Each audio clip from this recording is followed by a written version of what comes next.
Sempre fui o tipo de menino que andava de cabeça baixa. Lá na fazenda, entre os gritos dos peões e o barulho constante do gado, aprendi cedo que silêncio era sinônimo de sobrevivência. Não tinha pai nem mãe por perto. Meu pai sumiu no mundo antes mesmo de eu aprender a falar, e minha mãe... Bem, ela me deixou na porta da fazenda do Coronel Joaquim com um bilhete preso na camisa. Cuide dele, por favor. Nunca soube se ela morreu, fugiu ou só não quis mais saber de mim.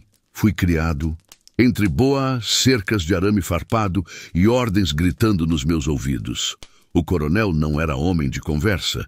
Tinha a testa franzida o tempo todo, um bigode espesso e os olhos que pareciam atravessar a gente. Ele nunca me bateu, mas também nunca me chamou pelo nome. Era só o moleque, e isso quando se lembrava que eu existia. Os peões me chamavam de fraco.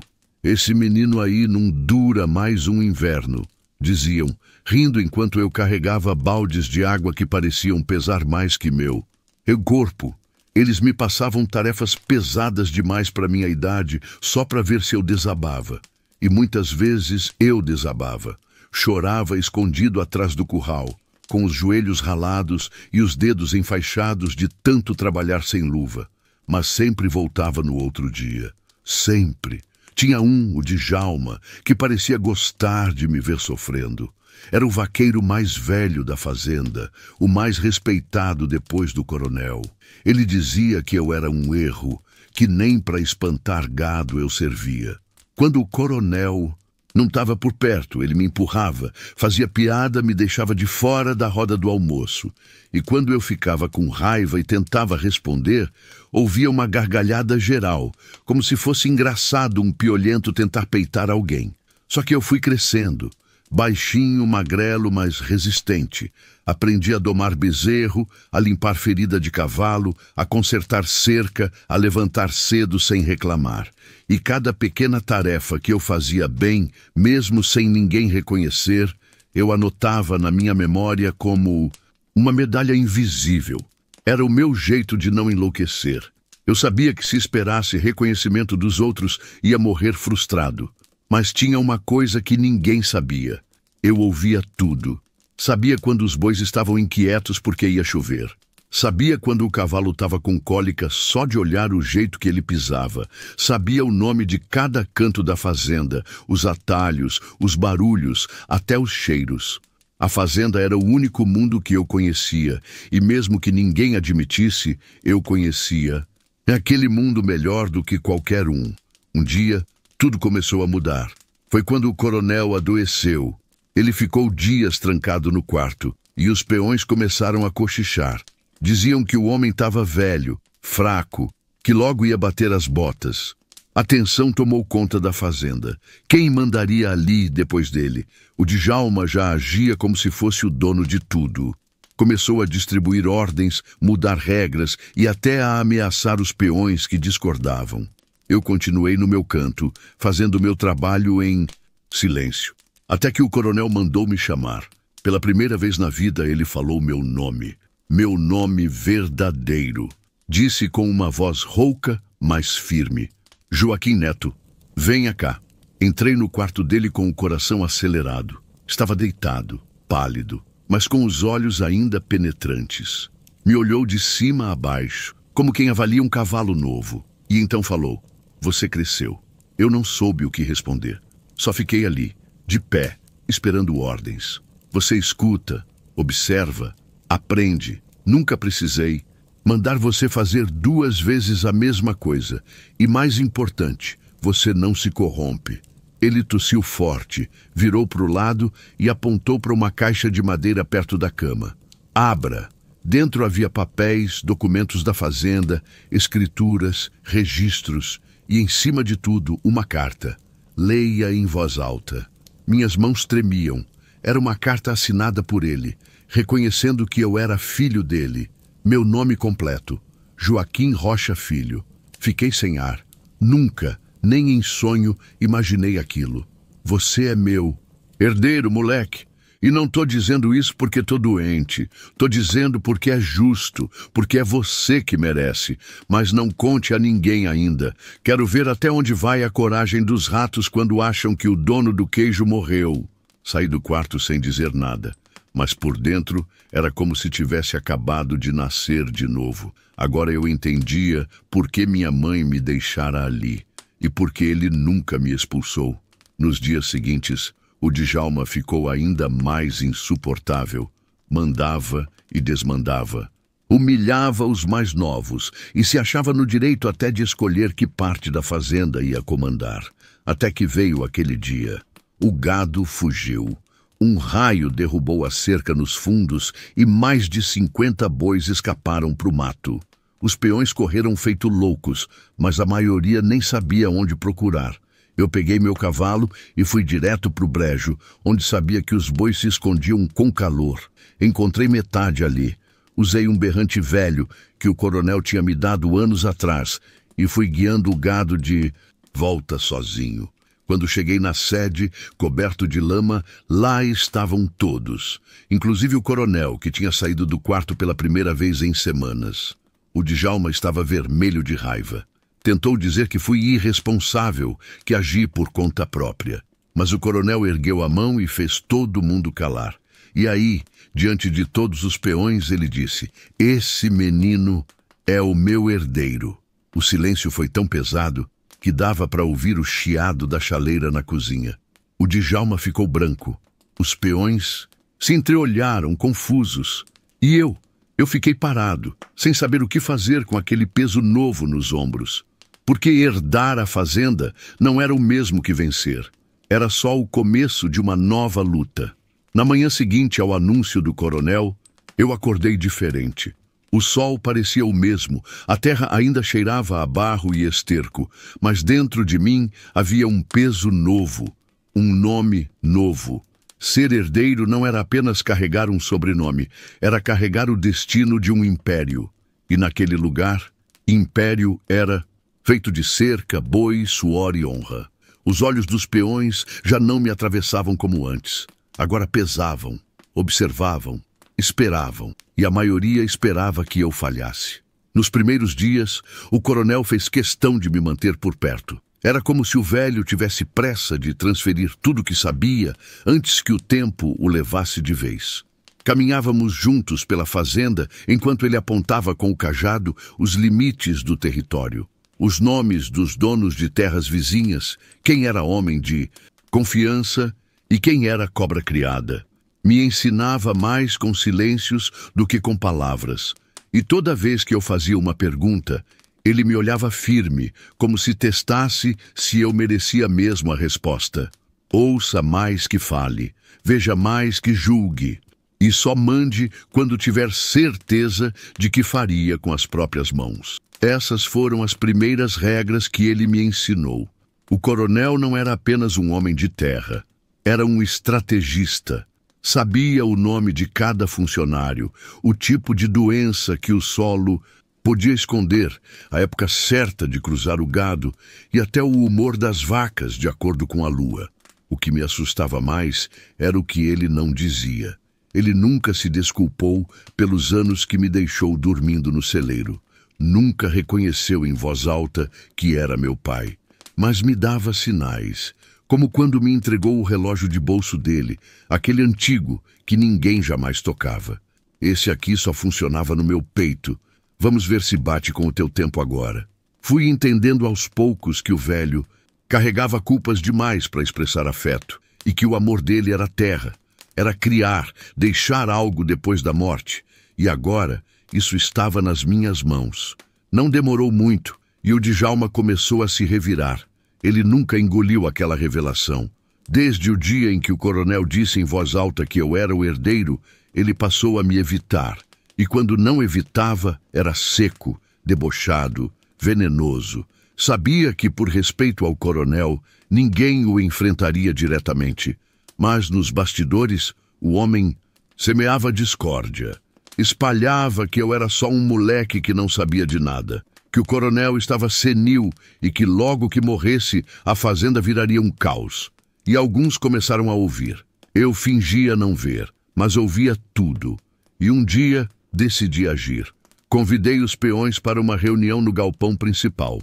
Todos, até os que não olhavam mais na minha cara. Levei comigo a planta da fazenda, os registros das dívidas, as anotações das últimas safras, tudo que o coronel havia me passado. E mostrei a eles que eu sabia. Sabia mais do que esperavam. Apresentei planos de irrigação para os meses secos. Falei da nova raça de touro que podíamos trazer, dos investimentos em educação rural para os filhos dos trabalhadores. Muitos ficaram surpresos, alguns céticos, mas todos ouviram. Foi então que, no meio do silêncio, o Djalma se levantou. Bonito discurso, moleque, mas discurso não faz boi engordar. Vamos ver é na prática. Olhei nos olhos dele e respondi, pois é isso que vamos ver, na prática. No dia seguinte comecei a revezar turnos, instituir novas rotinas, cortar excessos e redistribuir tarefas com mais justiça. Muitos estranharam, outros resistiram, mas a produção aumentou. Os animais ficaram mais saudáveis e, principalmente, as pessoas começaram a me ver com outros olhos. Mas é claro que ele não deixou barato. O Djalma armou uma cilada. Mandou sabotar a cerca do lado norte, onde ficavam os bezerros novos. Quando soube, corri para lá com 2 peões de confiança. Encontramos a cerca cortada e pegadas recentes. Os bezerros tinham se dispersado. Passamos horas no mato buscando cada um. E no fim, recuperei todos. Quando voltei, chamei todos no pátio da fazenda e diante deles expus a sabotagem. Não apontei culpados. Só disse, aqui o tempo mostra quem trabalha e quem tenta destruir. Naquela noite fui até o quarto do coronel. Ele já respirava com dificuldade. Sentei ao lado da cama. Ele abriu os olhos, cansados, mas ainda vivos. Fizeram armadilha para mim, eu disse. Você caiu? Não. Então continue. 3 dias depois ele partiu. O enterro foi simples, como ele queria. Nada de discursos longos, só terra sobre terra e silêncio. Mas aquele silêncio gritava dentro de mim. Agora era tudo real. Agora, o nome que ele disse diante dos peões era também o peso do mundo nas minhas costas. Assumi a fazenda oficialmente. Mandei reformar os alojamentos, instalei um posto médico, levei um técnico agrícola para ensinar sobre solo e sementes. Mas também endureci quando necessário. Quem não queria trabalhar com honestidade era dispensado, e não foram poucos, inclusive o Djalma. Quando chegou a hora de mandá-lo embora, ele entrou furioso na minha sala. Disse que aquilo era um erro, que eu não sabia o que fazia. Você acha que é o coronel agora, moleque? Ele cuspiu. Não, eu sou o que ele queria que eu fosse. E isso já é mais do que você jamais foi. Ele saiu, batendo a porta. E eu respirei fundo. Sabia que o pior tinha passado, mas o caminho ainda era longo. Anos se passaram. A fazenda cresceu, virou referência na região. Os filhos dos peões que me humilhavam agora me chamavam de senhor, mas eu nunca deixei que me chamassem de coronel. Esse nome para mim era dele. Eu era apenas Joaquim, filho da terra, moldado no barro, no suor, nas dores escondidas atrás do curral. Às vezes, ainda sonho com o velho, com a voz rouca dizendo que eu escute mais que fale, que mande apenas quando tiver coragem de fazer com as próprias mãos. E quando acordo, caminho até o ponto mais alto da fazenda, o mesmo onde ele me levou um dia. De lá, vejo tudo e sinto que, de alguma forma, ele ainda está ali. Na sombra das árvores antigas, no trotar dos cavalos, no silêncio que precede o nascer do sol. Porque herdar não é possuir, é cuidar, é resistir, é construir para que outros possam continuar. E isso eu aprendi com o olhar de um homem que nunca disse que me amava, mas que me escolheu, mesmo quando o mundo dizia que eu era só um moleque fraco. O tempo tem um jeito estranho de nos provar. Mesmo quando achamos que tudo está no lugar, ele vem e testa nossas raízes. A fazenda, já sob meu comando, parecia viver seus melhores dias. A colheita batia recordes, o gado era premiado nas feiras e os peões, agora aliados, trabalhavam com vontade. Mas eu sabia que paz demais na terra é só o intervalo entre duas tempestades. O primeiro sinal veio com a seca, um verão, mais quente que o normal, secou os pastos e fez o gado adoecer. Era como se o chão gritasse por socorro.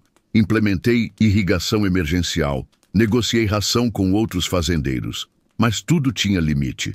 O prejuízo veio, e com ele, os urubus de terno e gravata. Bancos, credores, especuladores. Queriam comprar a fazenda, alegando que eu não saberia manter o império. Diziam que eu era jovem demais, inexperiente demais, filho de ninguém.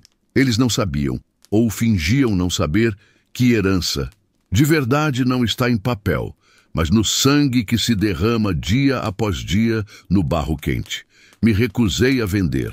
Vendi meus cavalos de sela, vendi até a caminhonete velha do coronel, mas não entreguei a terra. Os trabalhadores, vendo minha luta, também se sacrificaram. Alguns aceitaram atrasar salário, outros doaram parte das sobras de milho para alimentar o gado. E nesse momento difícil, vi o quanto eu não estava sozinho. A fazenda era mais que minha. Era de todos que a carregavam nas costas.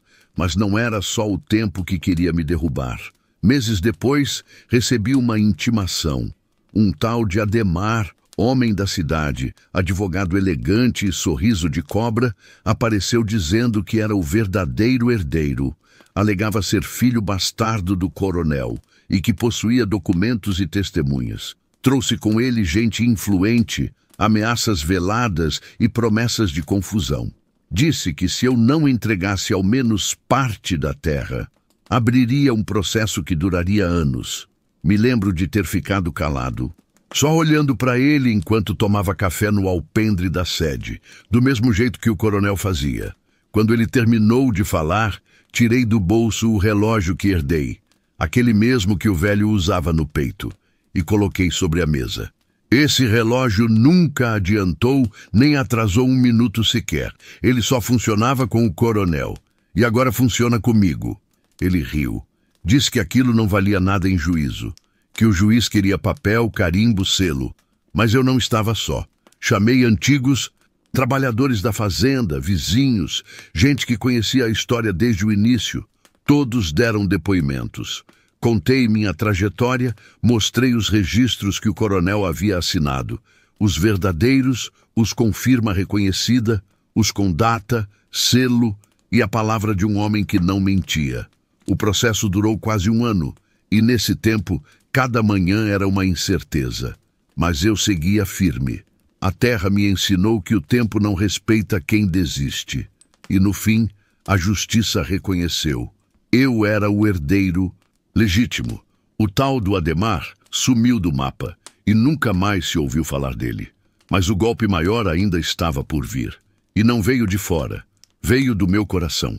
Eu havia aprendido a comandar, a resistir, a lutar, mas não sabia cuidar de mim mesmo. Nunca parei, nunca descansei.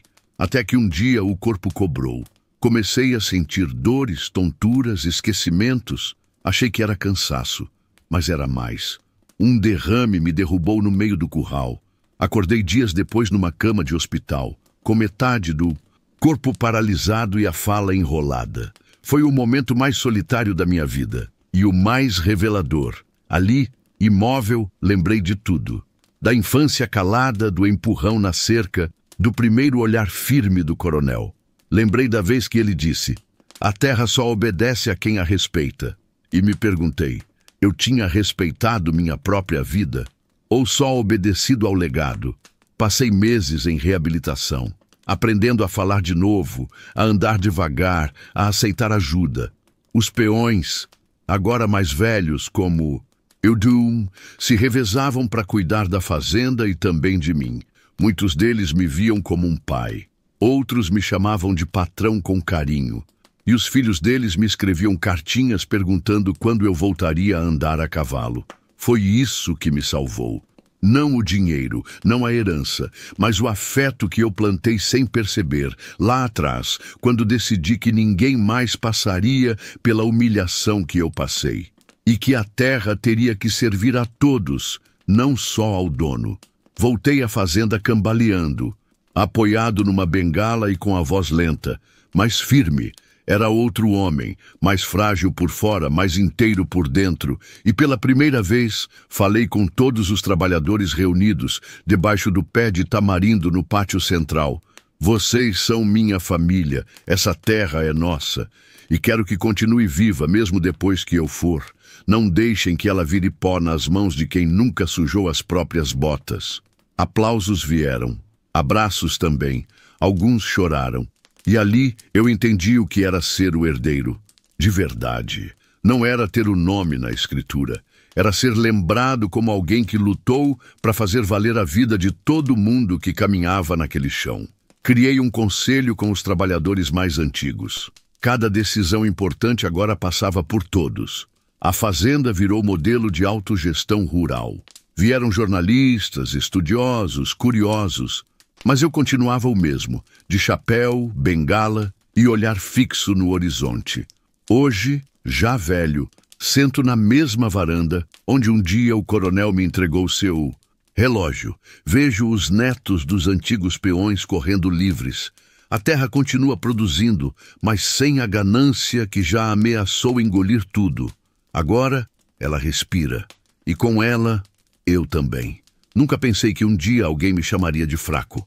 Mas quando olho para trás, vejo que foi justamente essa fraqueza, esse menino franzino e calado, que me deu força para atravessar a vida.